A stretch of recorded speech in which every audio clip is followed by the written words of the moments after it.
Equity markets में दो type के लोग होते हैं, पता है कौन से? एक पर्सन होता है जो कि पैसा लगाता है, किसी भी कारणवश उसका पैसा नीचे चला जाता है इक्विटी मार्केट्स में, और वो पैनिक करता है और पैसा निकाल लेता है और कहता है कि ये तो जुआ है और मैं इसमें वापस नहीं आने वाला, और वो लॉस झेल के चला जाता है। दूसरा पर्सन होता है जो पैसा लगाता है, उसका पैसा नीचे जाता है, वो पैनिक नहीं करता, पेशेंस रखता है, बल्कि वो और बाइंग करता है और इन्वेस्टेड रहता है, और वो बहुत पैसा बनाता है और कहता है कि इक्विटी मार्केट जैसा और कोई चीज ही नहीं हो सकती है। तो आप कौन से पर्सन हैं? चलिए, ये तो हो गई कहानीबाजी, but let us talk about where and what is all is there in the equity stock markets. So आप equity stock markets में, if you are an investor, if you are a participant in the equity stock market, you can either invest simply through mutual funds, आप mutual funds में पैसा डाल सकते हैं, आप direct stocks में पैसा डाल सकते हो या आपका डला हुआ होगा ऑलरेडी, आप ETFs, मॉडल फंड्स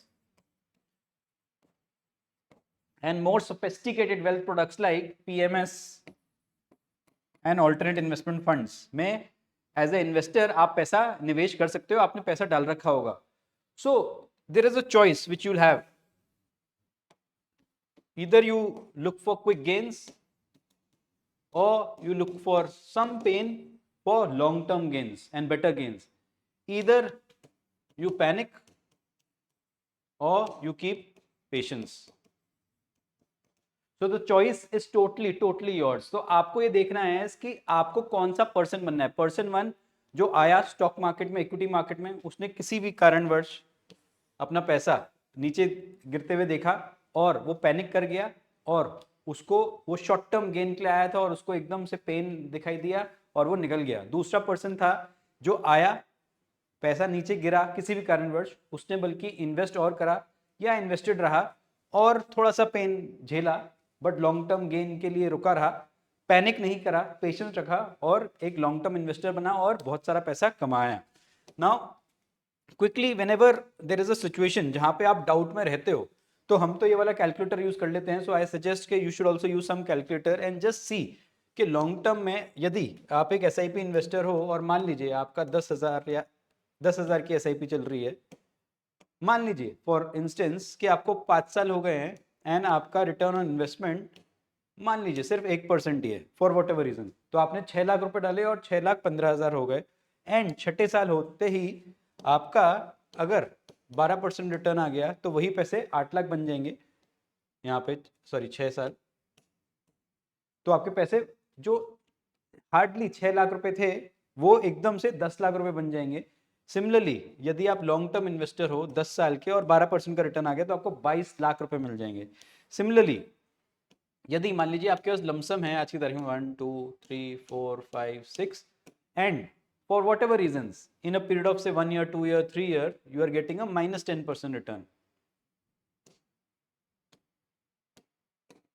तो गिर के एक्चुअली मतलब CAGR रुपए आपके 10 लाख के बल्कि 7 सवा 7 लाख रुपए ही हो गए हैं।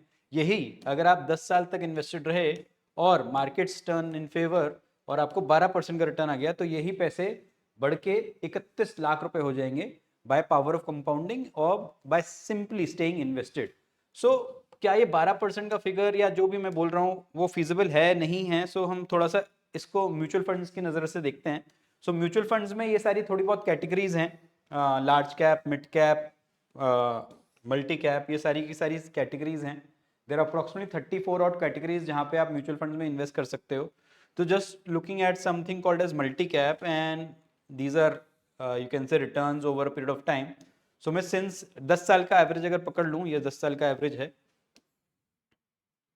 सो 10 years average return over across all categories works out to be approximately 13%.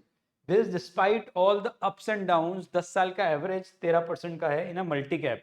Large cap में जो कि top 100 stocks of India by market capitalisation में पैसा डलता है, उसका अगर आप 10 साल का रिटर्न देखेंगे, मान लीजिए ये है 10 साल का return, this is the 10 year return column. So if I look at here, okay, this works out to be 12%. This is the 10 year return. यहाँ पे ये 10 साल का रिटर्न है।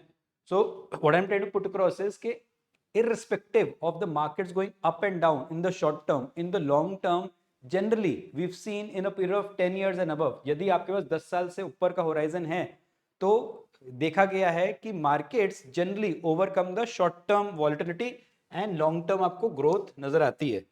सिमिलरली हम थोड़ा सा स्टॉक्स के बारे में भी देखते हैं. स्टॉक्स में आप देखोगे इतने सारे सेक्टर्स हैं, automobile, banking, NBFCs, insurance, capital goods, cement, consumer, health care, electronic manufacturing services, infrastructure, retail, metals, oil and gas, media, logistics, special chemicals, real estate, telecom, technology, utilities.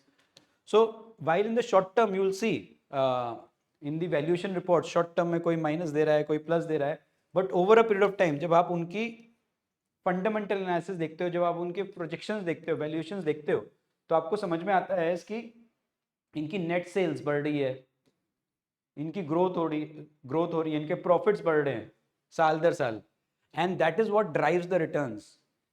वो कहते हैं ना, though share prices are nothing but slaves of earnings. अगर underlying company earnings दे रही हैं, profits दे रही हैं, तो शेयर प्राइसेस अपने आप ही झक मार के बढ़ते हैं और आपको बस उसी का फायदा उठाना है as a long term investor. So, ending with what we started, there are two types of persons in the equity markets. Person one जो आता है और पैनिक होके जल्दी से निकल जाता है, एंड पर्सन टू जो आता है इक्विटी मार्केट में, लॉस होता है, गेन होता है, लॉस होता है, गेन होता है, इस पूरी साइकिल को झेलता है, 5, 10, 15, 20 साल इन्वेस्टेड रहता है, पेशेंस दिखाता है, पैनिक नहीं करता है, लॉन्ग टर्म गेन्स के बारे में सोचता है, शॉर्ट टर्म पेन को झेलता है, एंड वो ट्रू इन्वेस्टर बनता है और अपनी फैमिली के लिए वेल्थ क्रिएट करता है. So which person you want to become, the person one or the person two? Your money, your choice. Thank you so much. नमस्कार एंड जय हिंद.